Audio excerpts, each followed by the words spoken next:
ከራይል ሞት የመጣ ነው። የራይል አስክሬን አንተ ቤት ውስጥ ከመገኘቱ አንጻር ነው። ይሄ ሁላ ነገር አንዳንድ ጊዜ ነገሮች ለበጎ ነው ብዬ ነው ማሰብ። አንዳንድ ነገሮች ሲፈጠሩ በጣም ለበጎ ነው ከሚባለው በላይ እግዚአብሔር የሆነ ነገር መፍታት ሲፈልግ እኛ ላይ የሆነ ነገር ያደርስብናል።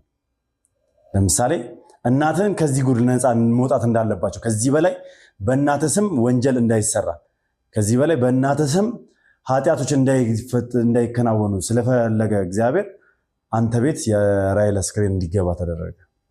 ምክንያት ነው። ገባህ አይደል?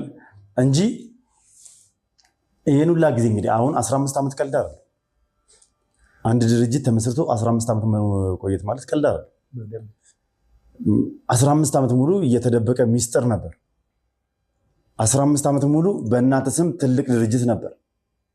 ይሄን ሁላ ነገር እንግዲህ ሳታቅ ቆይታል አይደል? ስለዚህ ይሄ ነገር አውቀ